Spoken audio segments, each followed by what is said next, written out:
total prize pool just for the main event. It's sick.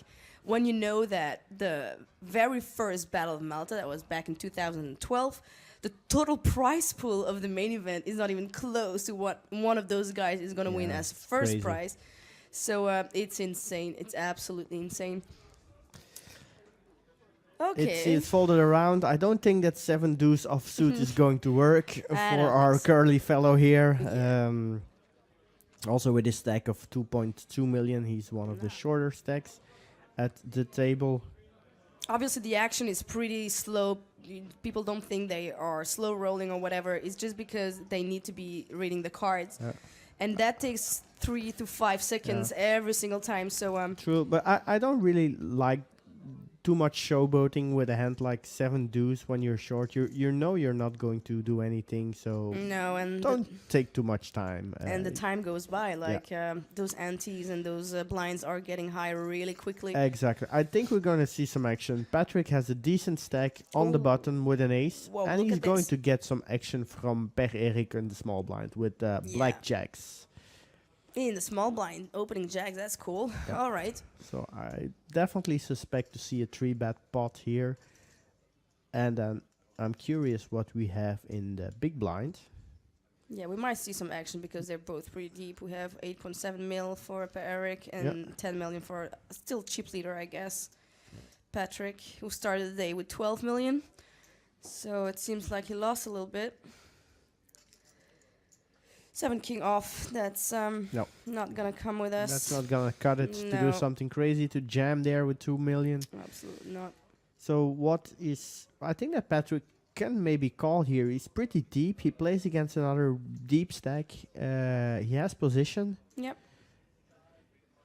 You can argue for 4-bet, but I wouldn't really... I would just call here. I would think just you're call. right, and I think that's what he's going to do. Yeah. He's invested already a lot, and I think he has position. Let's see how much is the 3-bet. It's it's a... Oh, what? He did opt to 4-bet.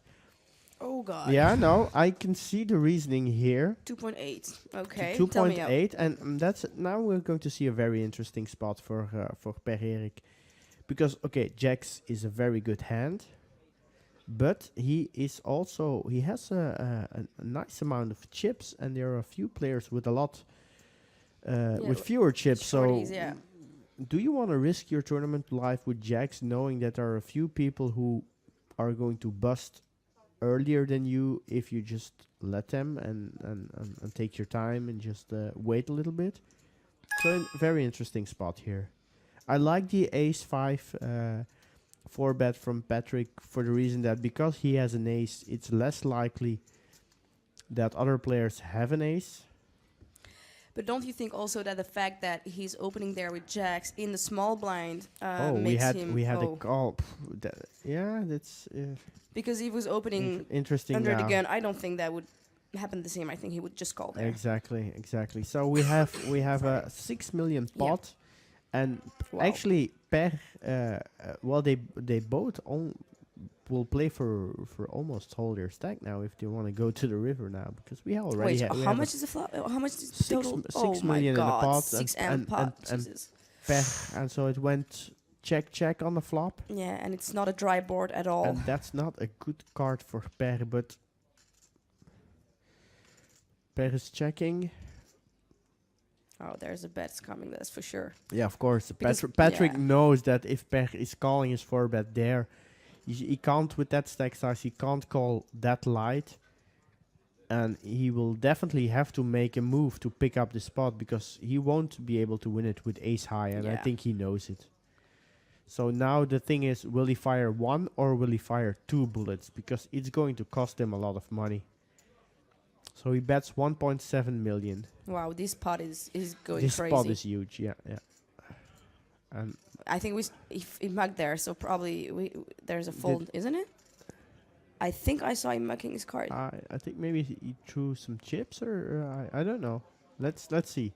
What's happening? We need another shot. We need another shot. We don't have the information yet, but I like this Like this spot very much. Really interesting. That's the beauty about tournament poker. It's just not about only about the cards. It's about the stack sizes.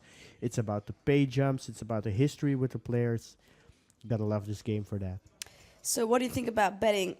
Yeah, absolutely. What do you think about betting one? What's happening here? Oh, he folded his jacks. Oh my god, he's showing that's the problem with jacks. yeah. With his stack size, you can't just call for set to trap him and try to hit a set. If you're going to 3-bet with jacks and you get 4-bet with that amount of money in the pot, there's so much chance that an ace, a king, a queen comes, and what are you gonna do then? Absolutely.